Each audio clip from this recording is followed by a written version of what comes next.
Masechet Baba Kama Daf Nun Dalet, on commence Bezrat Hashem au Daf Nun Gimel Amud Bet, aux 2 points à 5-6 lignes d'en bas. Nafal et Tochol Shor Vekala Venishtabru Vechule. On a vu dans la Mishnah que, en ce qui concerne un bord, si des ustensiles se sont cassés à l'intérieur, il est pas tour. Batnitin de Loki Rabbi Yehuda de Tanya. Notre Mishnah ne va pas comme Rabbi Yehuda de la Braïta, qui dit Rabbi Yehuda Mechayev, al Nizke Kelim Bebor. On voit dans une braïta, selon Rabbi Yehuda, on est chayav même pour des kelim qui sont cassés dans un bord. Maïtama de Rabbanan. Quelle est la raison des chachamim qu'il est pas tour? Damar krav enafal shamash shor chamor. La Torah dit, s'il est tombé dans le bord un taureau ou un âne, on apprend de là shor velo adam, chamor velo kelim. Un taureau mais pas un homme. Donc un homme qui est tombé dans un bord et il est mort, il est pas tour. Un âne, chamor velo kelim. Un âne et pas des kelim. Si des ustensiles, des objets sont tombés, sont cassés, il est pas tour. Ve Rabbi Yehuda, qu'est-ce qu'il fait de ça, Rabbi Yehuda? Rabbi Yehuda qui dit qu'il est chayav pour les kelim, qu'est-ce qu'il fait de chamor? O, les rabot et à kelim. C'est écrit shor, o chamor. Le mot o vient inclure les kelim. Donc, il est chayav pour les kelim. Ve Rabbanan, que font chachamim du mot o? O mi baïl el chalek. Ils utilisent le mot o pour distinguer et dire s'il est tombé là-bas un taureau ou bien un âne, pas les deux en même temps. C'est pour ça que s'écrit le mot o, pas pour inclure les kelim. Ve Rabbi Yehuda le chalek, midou Rabbi Yehuda ici le chalek. D'où il apprend qu'il faut distinguer entre shor et chamor, à dire si un des deux il est tombé, pas quand les deux ils sont tombés ensemble. Mi venafal nafka, c'est écrit au singulier, il est tombé. Il est tombé, le taureau ou l'âne. Le taureau ou l'âne, c'est pas ensemble, c'est parce que tu me dis au singulier, il est tombé. Il est tombé, donc c'est un des deux. Les Rabbanan, que disent sur ça les Chachamim? Chachamim qui disent que j'ai besoin du mot o pour me dire c'est soit l'un soit l'autre. Pourtant, c'est déjà écrit Venafal. Au singulier, je comprends déjà que c'est un qui est tombé. Te disent les Chachamim Venafal tout va mashma. Le mot Venafal n'est pas la preuve qu'il n'y en a qu'un seul qui est tombé. C'est écrit il est tombé, le taureau et l'âne, etc. On peut dire au pluriel, sur un pluriel, on peut dire il est tombé. Rashi ramène quelques psukim où on voit que les psukim s'expriment comme ça, à dire au singulier, et c'est conjugué au singulier, après il y a toute une liste de détails qui rentrent dans ce singulier. Donc on peut dire il est tombé là-bas le taureau et l'âne, les deux ensemble. J'ai besoin donc du mot o pour dire soit l'un soit l'autre. Donc venafal tout va mashma, le mot venafal j'entends par là même beaucoup. Demande à Gemara. Emma, je dirais venafal klal. Shor vachamor prat. Quand la Torah nous dit il est tombé là-bas un taureau ou un âne, en fait on devrait faire ici une rachat de klal ou prat. Ça commence par un klal, venafal, il est tombé de manière générale, peu importe qui est quoi. Puis ensuite la Torah elle détaille, shor vachamor, le taureau et l'âne. Et puisque ça a commencé par un klal, une généralité, et c'est passé ensuite à des détails de shor et chamor, alors la règle elle est de dire klal ou prat, en baklal et la macha baprat. Quand j'ai d'abord un klal et ensuite un détail, je n'inclus dans le klal que le détail uniquement. Et donc je devrais dire shor vachamor in, midachinalo, le taureau et la nuit, toute autre chose non, pas les chameaux, pas autre chose. Répond la Gemara. Amre, on dit Balabor Yeshalem Chazar Vekalal. La Torah conclut en disant le Balabor doit payer, et ici à nouveau c'est pas détaillé sur quoi il paye. Peu importe quoi, la Torah a remis en généralité, et donc on se retrouve finalement devant une rachat de klal ou prat ou klal. Ça commence et ça se termine par un klal, et au milieu j'ai des détails de shor et chamor. Et comment on emploie ici, comment on fait la dracha? Iyatadan et la ken prat. Tu n'apprends que ce qui ressemble au détail, et donc on va dire comme ça. Ma prat meforash balechaim, afkol balechaim. De même que le détail shor et chamor ce sont des animaux, de même tous les animaux. Tous les animaux, toutes les bêtes sont inclus dans ce klal ou prat ou klal qui vient inclure tout ce qui ressemble au détail de shor et chamor. La Gemara dit, qui t'a dit d'inclure tous les animaux et les oiseaux? Peut-être que non. Parce que balechaim j'entends par là même les oiseaux.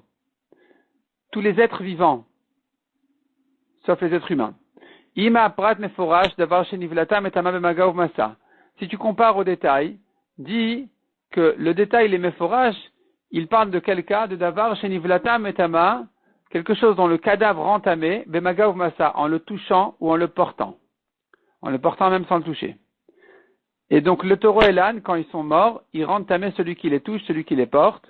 Afkol davar shenivlata metama bemaga ou massa, inclut de là tout ce qui rend tamé celui qui touche et celui qui porte. Donc tous les animaux et toutes les bêtes sauvages, toutes les bêtes et tous les animaux, de manière générale, dont le cadavre rend tamé.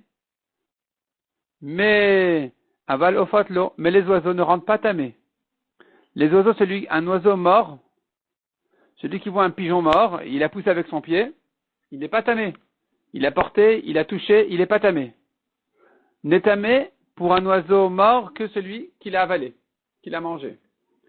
Et donc, puisque ça ne ressemble pas aux détails de Shor et Hamor, d'où tu sais les inclure, peut-être que quelqu'un qui a son perroquet, sa poule, elle est tombée dans un bord, elle est morte, d'où tu sais qu'il est chayav. Répond la Gemara, Imken Irtov Rahman Achad Brata. Si on devait faire comme ça la dracha, la Torah aurait dû se suffire d'un seul détail, Shor ou Hamor, un d'entre eux, pas les deux. Et pour ça, j'aurais dit celui qui lui ressemble, mais pas les oiseaux, qui est différent, puisqu'il ne rend pas tamé après sa mort celui qui touche et celui qui porte. Demande à Gemara, comment veux-tu que la Torah n'écrive qu'un seul détail? Et ça n'aurait jamais été suffisant. Hey Nirtov, lequel tu voulais que la Torah dise? Yikatav Shor, si c'est écrit que taureau, Ava Amina, j'aurais dit. Ce qui ressemble au taureau, donc, Karev Legabe Misbeach In. Celui qui est kasher comme korban, oui. Sheno Karev Legabe Misbeach Lo. Celui qui n'est pas kasher en tant que korban, on n'est pas chayav dessus. Donc finalement, toutes les bêtes sauvages, tous les animaux pas kasher, on n'est pas tour. Or c'est faux, il a fallu écrire Hamor pour inclure tout cela. Veikatavachmana Hamor, si c'est écrit que Hamor, que l'âne, Avamina, j'aurais dit Kadosh Bivchorain. On va comparer au Hamor à dire, de même que l'âne, le premier-né il est Kadosh, on rachète le premier-né de l'âne, Peter Hamor.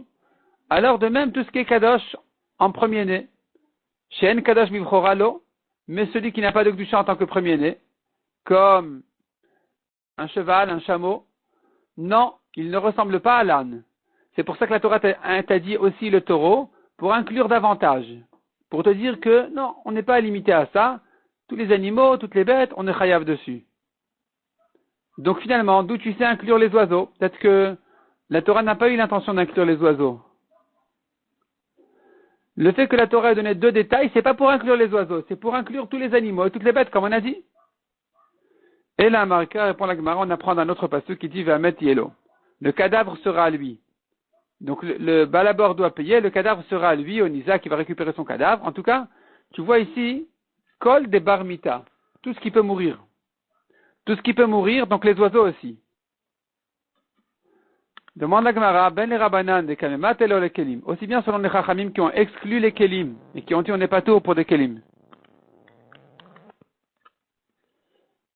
Ou Ben et Rabbi Yehuda de Kamarbel les Kelim. Et aussi bien selon Rabbi Yehuda qui a inclus les Kelim. La question qui se pose ici, c'est que si maintenant tu me dis qu'il faut quelque chose qui puisse mourir, Kol de Barmita, comme on vient de dire, quelque chose qui peut mourir. Donc on a inclus de là les oiseaux, c'est vrai, mais les Kelim devraient être complètement exclus de là. Donc Kelim bnemitaninu.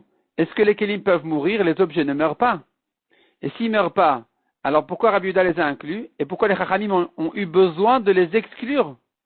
On devrait apprendre déjà de ce pasouk-là qui ne parle que d'un cadavre. On devrait de là apprendre déjà que les kelim ne sont pas inclus dans le pasouk. Répond la Gemara, Amre shviratan zuimitatan. On dit oui, les kelim ils meurent quand ils se cassent. Quand ils se cassent, ça s'appelle qu'ils sont morts.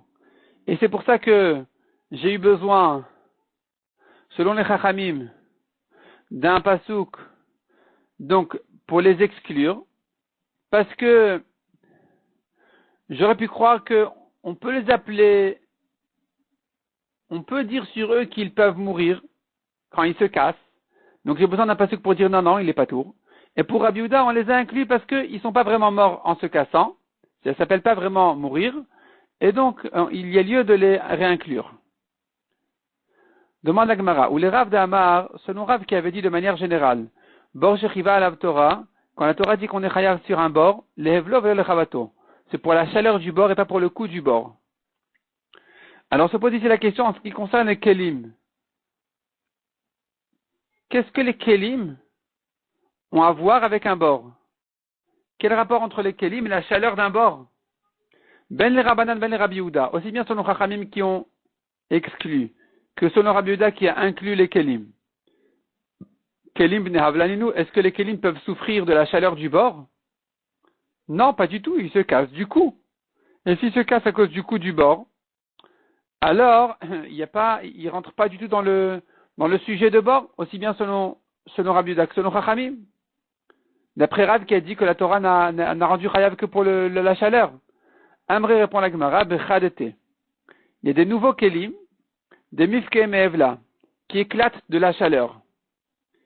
Et ils ont besoin de s'aérer, et donc finalement ils se cassent à cause de la chaleur, du manque d'air qu'il y a dans le bord, et c'est pour ça qu'il y a lieu d'en parler. Est-ce qu'on est chayav ou pas tour?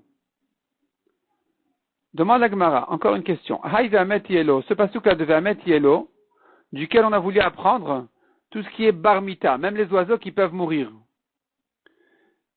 La question qui se pose, mais ce pasuk-là j'en ai besoin pour une autre dracha. On a besoin de ce pasuk-là pour la dracha de Rava. D'Amar Rava Shor Psula Mugdashin Shenafa Labor Patour. Un taureau de Korban Pasoul. S'il est tombé dans un bord, il est patour. Il a été racheté, le bas à bord, il est patour. Chez Nehemar Ve'amet Yelo. La Torah dit le Nizak récupère le cadavre, mais Mishamet Shelo. Donc il s'agit d'un cadavre qui est récupérable, qui a une valeur. Yatazeh Shenamet Shelo. A été exclu de là ce Korban Pasoul, dont le propriétaire l'a racheté. Donc de son vivant, on peut en profiter. Il y a certaines choses qu'on peut faire avec lui. On peut lui faire la shrita et manger sa viande, par exemple.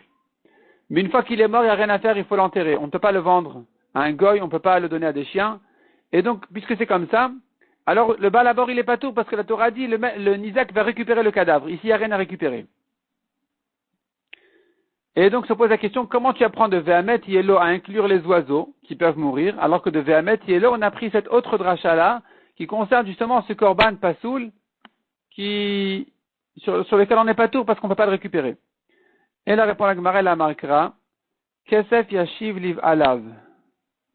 La Torah a dit, à propos de bord, il va rendre l'argent à son propriétaire. Le mazik devra payer. Et puisque c'est écrit Kesef Yashiv, il doit rendre l'argent, j'apprends de là les rabots Kol Deite Baalim, tout ce qui est un propriétaire. Kesef Yashiv Liv Alav, il rend l'argent à son propriétaire, donc tout ce qui est un propriétaire, même les oiseaux. Donc malgré que les oiseaux ne ressemblent pas vraiment à Shor et Chamor, puisque comme on a dit, après sa mort, il n'y a pas de Touma en le touchant, en le portant, malgré tout, puisqu'il est un propriétaire, il faut le payer. Yachi afilu kelim ve'adam nami, c'est comme ça demande la Gemara, eh bien les kelim aussi, et l'homme aussi, on devrait dire qu'il est chayav, il est un propriétaire. Répond la Gemara, Amar kra shor velo adam, chamor velo kelim, la Torah a bien dit un taureau ou un âne n'est pas un homme, un âne n'est pas des kelim. Donc j'apprends par ailleurs qu'on n'est pas tour sur eux. Malgré qu'il y a à qui rendre, il y a à qui payer, il est quand même pas tour. Demande à Gemara de Rabbi Yehuda des caméras belo les kelim, selon Rabbi Yehuda qui a inclus les kelim. Et qui dit qu'on est chayav pour des kelim. Alors, se pose la question. Bishlam ashor, memet ve'adam. J'ai besoin de shor pour exclure l'homme. Un homme est tombé dans le bord, il est mort, on n'est pas tour. Et la chamor, mais qu'est-ce qu'on apprend de chamor? Qu'est-ce qu'on vient exclure de chamor? Les kelim, il les a pas exclus, Rabbi Yehuda. Alors qu'est-ce qu'il va lui exclure de chamor? Les oiseaux, on les a inclus. Les kelim, on les a inclus. Qu'est-ce qu'il y a à exclure du mot chamor? Et là, Marava répond la Gemara, effectivement, chamor des bords les Rabbi Yehuda. Ce mot chamor, en ce qui concerne le bord, d'après Rabbi Yehuda, ça reste en kashia. On ne sait pas à quoi il sert ce mot. Vesed aveda le divrei akol. Et d'ailleurs, il y a encore un autre mot dans la Torah qu'on ne comprend pas à quoi il sert, quelle est la dracha à faire de là-bas, qui est c'est l'agneau de Aveda, de la perte. Un homme qui a perdu un agneau, la Torah dit, si il a perdu un âne, un taureau, un agneau, une robe, il faut la rendre. Il faut le rendre. Et on fait une dracha de chaque mot, sauf de l'agneau. L'agneau, on ne sait pas pourquoi la Torah en a parlé. L'agneau de la perte, c'est de Aveda. Les divrei akol selon tout le monde, pas uniquement Rabbi Yehuda, d'après tout le monde, kashia, ça reste en kashia. Nafal et tochosh shor cheresh otev katan chayav. On a vu encore dans la Mishnah, s'il est tombé dans le bord, un taureau cheresh, sourd-muet, choté, fou, vekatan ou petit, il est chayav. Maï demande à la Gemara, qu'est-ce que ça veut dire shor, cheresh, choté, vekatan? Comment tu comprends cette phrase? Il est si ça veut dire shor, shel, cheresh, shor, shel, choté, shor, shel, katan. Le taureau d'un sourd-muet, le taureau d'un fou, le taureau d'un enfant, qui appartient à. Et dessus on est chayav. À shor, shel, pikar, patou. Ça voudrait dire que le taureau d'un homme conscient qui est tombé dans un puits, on n'est pas tout. Ou est-ce que la Torah l'a rendu pas tout? Amar Rabbi Yochanan répond à la Gemara, non, c'est pas comme ça. Shor shehu cheresh, shor shehu shoté, shor shehu katan. C'est un taureau qui lui-même n'est pas conscient. Il est cheresh, shoté, ve katan, il n'est pas conscient, il est petit, il est imbécile, il est sourd-muet. Et là-dessus, on n'est pas tout. Ha, on tourne la page. Ha, la Gemara déduit de là. Là-dessus, on est chayav. Sur un taureau comme ça, un taureau qui n'a pas de conscience, qui est tombé dans le bord, on est chayav. Ha, shorchu pikar patour. Est-ce que tu veux dire donc si le taureau il est conscient, qui est tombé dans un bord, on n'est pas tour? Depuis quand on n'est pas tour? Amar Abirmiya l'omibaya keama. Répond la Gemara, non. En fait, l'omibaya, c'est venu pour nous apprendre un chidouche. L'omibaya, c'est même pas la peine de dire, dans un cas de shorchu pikar des chayav, si le taureau il est conscient, il est tombé dans un bord, c'est sûr qu'on va accuser le baal à bord, il fera chayav. Aval shor cheresh katan, mais si le taureau n'est pas conscient, et moi j'aurais dit, cherjuto garmalo, katnuto garmalo, peut-être que c'est parce que il n'entend pas, peut-être que c'est parce qu'il est petit qu'il est tombé. Et donc le balabor peut dire, écoute, je suis désolé, moi j'y suis pour rien. Veliftar, il serait pas tour, kamash malan qu'il est chayav. Donc en réalité, la Gemara ici, elle veut dire qu'on est chayav dans tous les cas. Un taureau conscient, ou bien un taureau qui n'est pas conscient, on est chayav. Amar le Ravacha le Ravina, ve'atanya, or nous avons une vraie qui dit, Nafal et Tocho Bardaat Patour.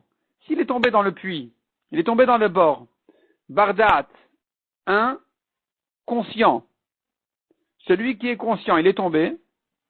Il est Patour.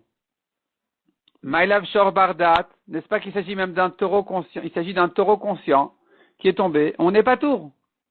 Donc ne me dis pas Kalvachomer quand il est conscient. Amar le lo, Adam. Non, il s'agit d'un homme. Quelqu'un qui est conscient, c'est un homme. Un homme qui est conscient, on n'est pas tour. Demande à Gemara Lameata, c'est comme ça. Adam ben dat ou des patour. Ce n'est qu'un homme qui est conscient, qui est tombé dans le bord qu'on n'est pas tour. Halav ben dat ou des chayav. Mais s'il n'est pas ben dat, il n'est pas conscient. Alors, quand il est tombé dans le bord, on est chayav. Pourtant, la Torah a dit, shor velo Adam ktiv. Un taureau et pas un homme. Un homme, on n'est jamais chayav, même si c'est un bébé. Et la maï bendat, alors que veut dire le conscient qui soit tombé, on n'est pas tour, min bendat, c'est l'espèce. Ça veut dire un homme qui est de manière générale l'exemple de celui qui est conscient. Si quelqu'un de l'humain, n'importe qui, il est tombé dans le bord, on n'est pas tour. Amarle, Ve'atanya, il continue à l'objecter. Ravacha continue à objecter en disant, ben non, on a une braïta qui dit clairement, Nafal et shor bendat patour. Un taureau qui est conscient, qui est tombé dans le bord, il est patour. Donc ne me dis pas, oui, c'est un homme qui est conscient, ou c'est quelqu'un qui ressemble à un homme qui est conscient. Non, un taureau qui est conscient, qui est tombé dans le bord, il est patour. Et la marava, répond la Gemara. Shor veu cheresh, shor veu shotesh, shor veu katan, davka. Pour quel taureau on est chayav? Que s'il n'est pas conscient, il est cheresh, shotesh, katan, il n'est pas conscient, c'est que sur ça qu'on est chayav. Aval shor veu piker patour. Mais si le taureau il est conscient, il est tombé dans le bord, je suis patour. Maïtaama, des belles yune meizal. Pourquoi? Parce qu'il aurait dû regarder où il marche. Un taureau normal n'est pas obligé de s'efforcer à tomber dans les puits. Un taureau normal, il fait attention, il marche à côté, il tombe pas dans les puits. S'il est tombé dans le puits, je suis patour. Ça le regarde, ça ne me regarde pas. Tainenamiachi, et la Gemara renforce cette réponse, et c'est ça la conclusion de la Gemara et du Shulchan Aruch. Nafal et tocho. S'il est tombé dans le puits un taureau qui n'est pas conscient, il est sourd, il est fou, il est petit, Vesuma, il est aveugle, ou Me'alech Balaïla, ou même si il est bien, il est conscient, mais il marchait pendant la nuit, il n'a pas vu le bord, il est tombé, Chayav. C'est sur ça que la Torah a dit qu'on est Chayav. Pikeach ou Me'alech Bayom, Patour. Mais si le taureau il est conscient et il marchait le jour, à la lumière, il est tombé dans un bord, je suis Patour. C'est pas sur ça que la Torah a dit qu'on est chayav. La Torah n'a parlé que d'un cas où il n'était pas censé tomber dans le bord.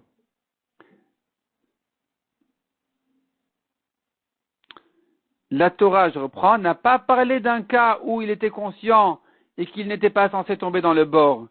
Au contraire, la Torah parlait que d'un cas où il n'était pas conscient et qu'il ne pouvait pas se surveiller du bord. C'est pour ça que je suis chayav s'il est tombé dans le bord. Mishnah suivante. On a parlé dans la Torah de Shor et Hamor, le taureau et l'âne. Qu'est-ce qui se passe avec les autres animaux? Eh bien, la Mishnah nous dit, Echad Shor vechad kol bemal infilat tabor. Peu importe le taureau ou n'importe quel autre animal, en ce qui concerne celui qui est tombé dans le puits, il sera toujours chayav. Comme on a dit, s'il n'est pas conscient, le chameau, le cheval, n'importe qui, ou la nuit, ou l'aveugle, on est chayav. Et pas uniquement ici, la Torah a détaillé l'animal en disant le taureau ou l'âne. Il y a d'autres mitzvot encore où c'est écrit un exemple d'animal. Et là-bas aussi, on n'est pas limité à l'exemple. Ou la frachat arsinaï dit la Mishnah. À Matan Torah, la Torah a dit, tous les animaux doivent s'éloigner du arsinaï. Là-bas c'est écrit im behema im ish. Un animal ou un homme, d'où je sais qu'une bête sauvage, d'où je sais qu'un oiseau aussi n'a pas le droit de s'approcher, eh bien, on apprend des drachot qu'il en est de même pour les bêtes sauvages et les oiseaux. Ou le tashlume kefel. La Torah dit celui qui a volé un taureau, un âne, il a volé en cachette, il doit rendre le double. Et j'apprends des psukim qu'il en est de même pour tous les autres animaux, et bêtes sauvages et les oiseaux. Pour tout, on est chayav de rendre le double. Tashlume kefel. Ou les Hashavat Aveda. Pareil, quelqu'un qui a trouvé quelque chose de perdu. La Torah donne quelques exemples là-bas, le taureau et l'âne, mais il en est de même pour le reste. Les prika. Prika, ça veut dire, si l'âne était trop chargé, il ne pouvait plus marcher.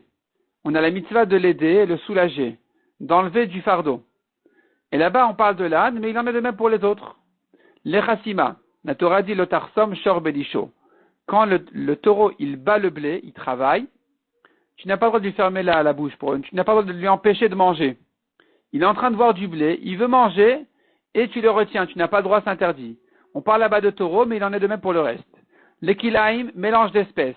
La Torah a parlé de shor vachamor, il en est de même pour les autres. Ou les shabbats, la Torah interdit de faire travailler ces animaux, il en est de même pour ceux qui ne sont pas cités dans les psukim. La Torah a parlé de shor, de chamor à nouveau, il en est de même pour le reste. Vechen chayavov kayote pareil pour les bêtes, pareil pour les oiseaux. Ils sont tous inclus dans toutes ces mitzvot. Imken laman emar shor ou chamor. Pourquoi la Torah parlait du taureau et de l'âne? Et là, chez Diber akatuv baove. La Torah parle de ce qui est fréquent, et de ce qui est courant, c'est ce que tu as chez toi. Même celui qui a autre chose, eh bien, c'est pareil. Et la Gemara nous ramène ici toutes les drachot. L'enfilat à bord. D'où je sais qu'en ce qui concerne le bord, il en est de même pour les autres. Kesef yashiv liv alav ktiv. On a ramené la dracha déjà dans la Moud Aleph qui disait, la Torah parlait de, il faut payer à son propriétaire. Kol deit le be'alim kede amaran. Tout celui qui est un propriétaire, kede amaran, comme ce qu'on a vu plus haut. La frachat al Sinaï. Il faut écarter du Har Sinaï, du mont Sinaï pendant Matan Torah. C'est écrit dans le pasuk im behema im ish lo yichye. Un animal, un homme ne vivra pas s'il s'approche. Vechaya bichelal behema avia. Et c'est écrit donc behema. Behema, quand tu parles d'un animal, ça inclut les chayot, les bêtes sauvages. Et le mot im behema, im ish, le mot im, les rabot et taofot vient inclure les oiseaux. Les tashlume kefel, le voleur doit rendre le double. Kede amrinan, comme ce qu'on a appris du pasuk, al kol dvar pesha klal, kol de bar pshia. La Torah dit qu'il faut rendre le double pour tout ce qui est dvar pesha. Donc tout ce qui est bar pshia, toute chose sur laquelle je peux l'accuser d'avoir négligé la garde, ou bien d'avoir volé, il doit rendre, enfin, dans le cas où il a volé, plutôt, et sur ça, dit la Torah, il doit rendre le double. Mais puisqu'ici, on parle de toute chose qu'il a volé, peu importe quoi. Les Hashavat Aveda, en ce qui concerne Hashavat Aveda, les Chol Avedat Achicha, la Torah a réinclus en disant tout ce que ton frère a perdu. Les Prika, la mitzvah de décharger, Yaliv Chamor Chamor mi Shabbat. On fait une Xera Shabbat Chamor de Shabbat. Ici c'est écrit Chamor, dans Shabbat c'est écrit Chamor. De même que Shabbat, tous les animaux sont concernés, ici aussi. Les Chassima, ne pas retenir le taureau de manger quand il est en train de travailler le blé. Yaliv Shor mi Shabbat. On fait une Xera Shabbat Shor de Shabbat. De même que dans Shabbat, ça inclut tous, ici aussi. Les Kilaim, mélange d'espèces. Ikilaim de Harisha, s'il s'agit du mélange d'espèces qui concerne ne pas labourer avec un taureau et un âne, Yalif Shor Shor Mi Shabbat. On fait l'Exera Shava Shor Shor de Shabbat, et qu'il aime d'Arba, ne pas les mettre en rapport physique. Si tu parles donc du mélange d'espèces, à ne pas les accoupler, Yalif Bemtecha Mi Shabbat. Il est écrit Bemtecha, ton animal, en ce qui concerne qu'il aille, mais en ce qui concerne Shabbat, donc j'apprends l'un de l'autre, à inclure toutes les autres espèces aussi. Vegabe Shabbat Menalan. Et en ce qui concerne Shabbat, d'où je sais que quand la Torah a parlé pour Shabbat de Shor et Hamor, elle veut dire tout le reste aussi. Des Tanya Rabbi Yossi Omer Mishum Rabbi Ishmael. Vedibrot Arishonot Nehemar, dans les 10 commandements, la première fois dans Parashat Yitro, il est écrit Avdecha Vamatra Uvemtecha. La Torah a parlé de ton serviteur, ta servante et tes animaux qui ne travaillent pas pendant Shabbat. Ou Vedibrot Achronot Nehemar, et quand la Torah a répété les 10 commandements dans Parashat Vaetchanan, il est écrit là-bas, la Torah a ajouté les détails de taureau et d'âne et tous tes animaux. Pourtant le taureau et l'âne étaient inclus déjà dans tous les animaux. Pourquoi ils sont sortis? Pourquoi la Torah les a isolés? L'Omar lecha pour t'apprendre de là, de même que ici, quand on te parle de taureau et d'âne, chaya vaof kayotse behen, il en est de même pour les bêtes sauvages, pour les oiseaux. Afkol, de même partout où la Torah te parle de taureau ou d'âne, chaya vaof kayotse behen, on va inclure aussi chaya et of, les bêtes et les oiseaux. Demande la Gemara. D'où tu sais que la Torah vraiment a l'intention pour Shabbat d'inclure toutes les bêtes et tous les oiseaux? Emma, je devrais dire peut-être. Behema de librot arishonot klal. Quand la Torah a parlé de ton animal dans Parashat Yitro, librot arishonot la première fois, c'est un klal, elle a tout inclus. Shorcha vachamocha de librot achronot, quand elle a détaillé ton âne et ton taureau dans les librot achronot, à la fin dans Parashat Vaetchanan, prat, c'est un détail, elle a détaillé. Et comme on a appris au début du daf, klal ou prat, quand j'ai un klal et ensuite un prat, enba klal et lama sheba prat, je n'inclus que les détails. Donc, Sharvachamorin, Midachinalo, le taureau et la nuit, le reste non. Amri on dit, Vechol Bemtecha de Librot Achronot, Chazar Vekalal. La Torah, dans les Librot Achronot, dans Parashat Vaetchanan, après le taureau et l'âne, elle a réinclus tous les animaux en disant Vechol Bemtecha, et tous tes animaux. Donc, on se retrouve maintenant face à un Klal ou Prat ou Klal. Ça commence par un Klal dans Parashat Yitro, un Prat et un Klal dans Parashat Vaetchanan. Qu'est-ce qu'on fait? Yatadan ala kenaprat. Tu inclus tout ce qui ressemble au détail. Ma prat meforash balechaim, de même que le détail du taureau et de l'âne sont des êtres vivants, des balechaim. Afkol balechaim, de même tout ce qui ressemble à ça. Donc tu inclus les bêtes et les oiseaux. La Gemara dit ben non. Ve'ema ma prat meforash davar shenivlato. Peut-être que tu vas inclure ce qui ressemble au détail à dire. Tu devrais définir le détail en disant le taureau et l'âne sont quelque chose dont le cadavre entamé, metame bemagav massa, celui qui touche et celui qui porte. Afkol davar shenivlato metame bemagav massa. De même, toute chose dont le cadavre entamé, celui qui touche et celui qui porte.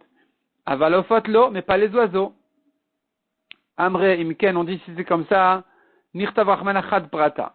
Et la Gemara retrouve son raisonnement qu'elle avait dit, qu'on avait vu au début du daf, en ce qui concerne Bor, et la Gemara le répète ici en ce qui concerne Shabbat. Si c'était comme ça que tu aurais inclus ce qui ressemble au taureau et à l'âne, en disant il faut qu'il rende tamé à sa mort, celui qui touche et celui qui porte, et donc on va exclure les oiseaux. Si c'était comme ça, c'était pas la peine de dire Eshor et Chamor. Mirtav Rachman Achad Prata, la Torah aurait pu dire un d'entre eux, un détail. Et à nouveau la Gemara repousse en disant, mais non, un détail n'aurait pas été suffisant. Henirtav Rachmana, lequel tu voulais que la Torah écrive? Ikatav Rachmana Shor, si c'est écrit que taureau, Ava Amina j'aurais dit. Karev le Gabem Isbeach in, celui qui est cachère comme Korban, oui. Sheno Karev le Gabem Isbeach lo, quelque chose une espèce qui n'est pas cachère pour Korban, alors peut travailler pendant Shabbat. C'est pour ça que Katav Rachmana Chamor, pour te dire, la Torah a écrit Chamor, pour te dire non, même celui qui n'est pas cachère comme Korban ne doit pas travailler Shabbat. Vikatav Rachmana Chamor Ava Amina, si c'est écrit que l'âne, j'aurais dit, Kadosh Bivchora in, Shen Kadosh Bivchora lo, seule une espèce qui a une Kedusha du premier-né est concernée par cette interdiction de travailler Shabbat. Mais les chameaux, les chevaux, non. Katawachmanashor, pour ça la Torah a écrit le taureau pour inclure le reste aussi. C'est un mot de trop pour inclure le reste aussi, mais qui t'a dit les oiseaux? Peut-être qu'on va se limiter à celui dont le cadavre entamé, celui qui touche et celui qui porte. Et là répond la Gemara. Vechol be'emtecha ribuyahu. La Torah l'a réinclus. Elle a dit Vechol be'emtecha tout est behemoth, ça vient réinclure toutes les behemoth. Toutes les behemoths sont inclus ici. Non seulement les behemoths, mais puisque j'inclus tout. C'est pas klal ou pas tout klal. Il y a une différence entre klal et ribouille. Klal, c'est une généralité. Donc, c'est une famille. Tu restes dans le principe. Si tu dis ça vient inclure n'importe quoi, même quelque chose qui est sorti de la famille. Donc ici, je peux me permettre d'inclure même les oiseaux. Je ne suis pas dans une généralité, dans une famille. Je peux sortir de là et inclure même les oiseaux. Donc en fait, la Gemara comprend ici que le mot kol be'emtecha, c'est un ribouille, c'est pas un klal. Ça vient inclure, c'est pas une généralité. Et la Gemara s'étonne un peu et demande, est-ce que partout c'est écrit dans la Torah le mot kol, ribouyaou, ça vient inclure, c'est pas un klal? Pourtant à propos du maaser, la Torah dit celui qui a prélevé donc son maaser. Son maaser, il s'agit ici du maaser sheni. Un premier dixième, on donne au Lévi. Et un deuxième dixième, il faut manger à Yerushalayim ou bien le racheter.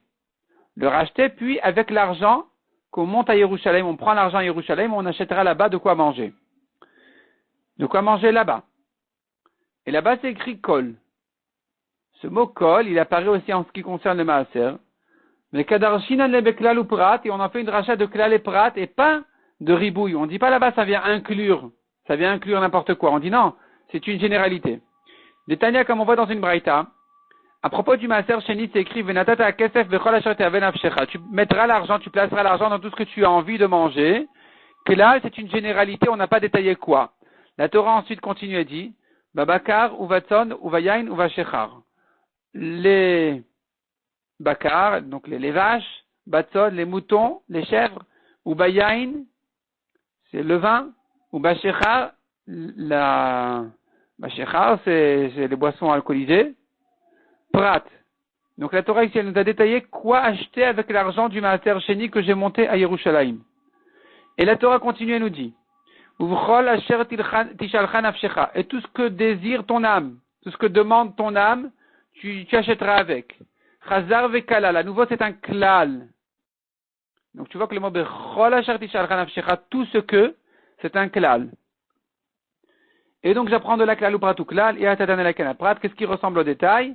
Ma prat meforash primi privé les karka, de même que le détail qui sont les animaux, ou bien le vin, les fruits, sont un fruit de fruit, c'est-à-dire, il est né de quelqu'un qui est né, l'animal est un fruit du fruit, c'est la vache qui naît de sa mère, le vin, il vient aussi des raisins.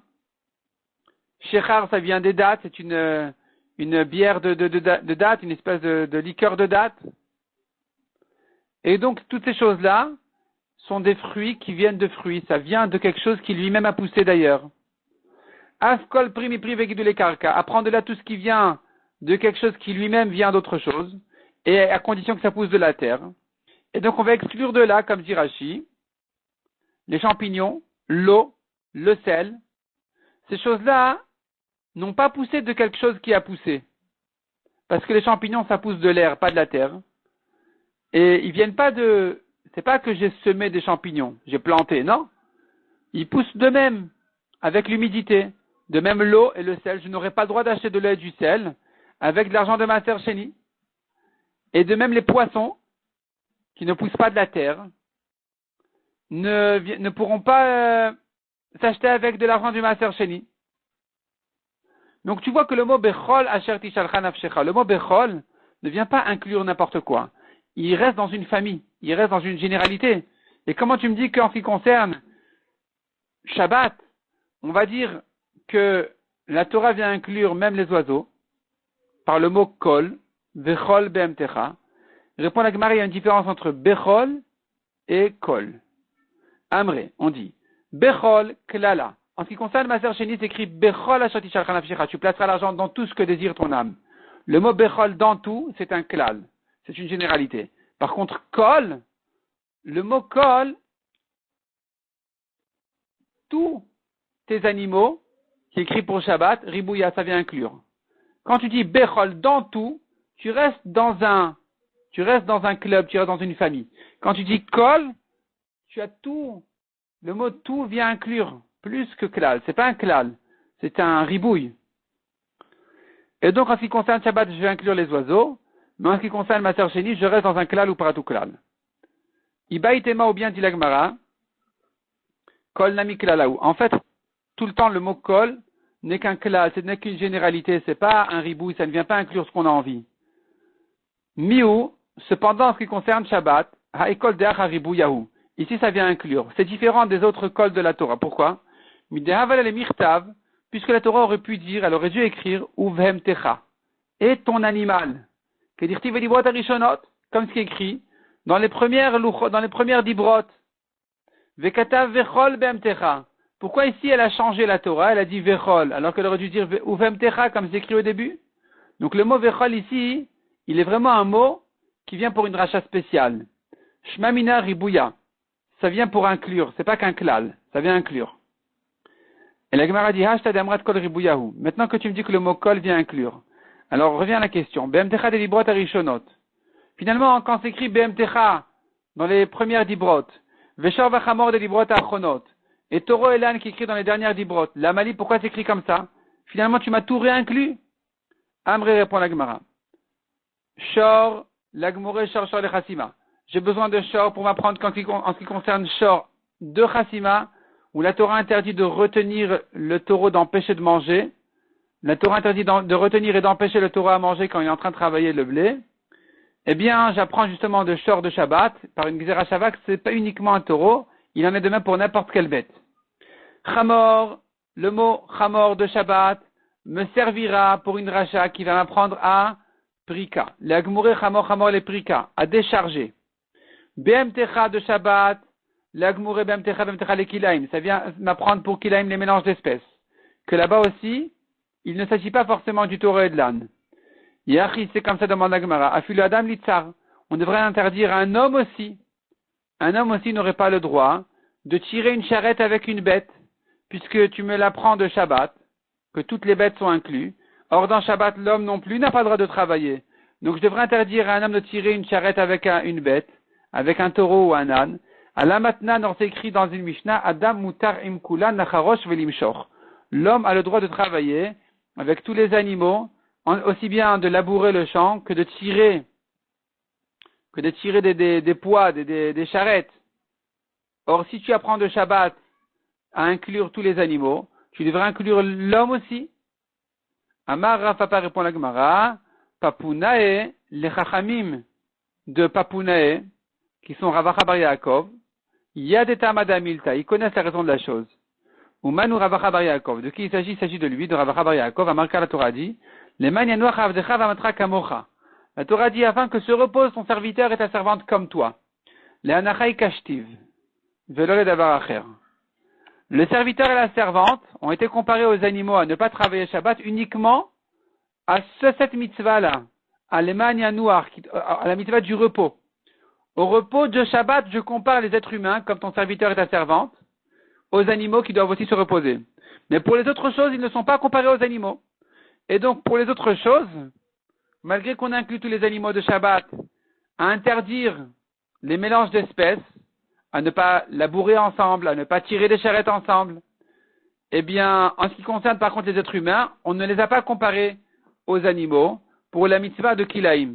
Puisque la Torah a dit, les manias noirs. Pour le repos, ce sont des mots en trop, afin que se repose ton serviteur et ta servante. Puisque la Torah a mis l'accent sur le repos, je comprends que ce n'est que en ce qui concerne le repos de Shabbat qu'ils ont été comparés aux animaux. Et donc, pour Shabbat, ils n'auront pas le droit effectivement de travailler, mais en ce qui concerne Kilaim, on aura le droit de les faire travailler avec un animal. Pour ça, ils n'ont pas été comparés aux animaux. On aura le droit de les faire travailler avec un animal, à labourer le champ ou bien à tirer une charrette.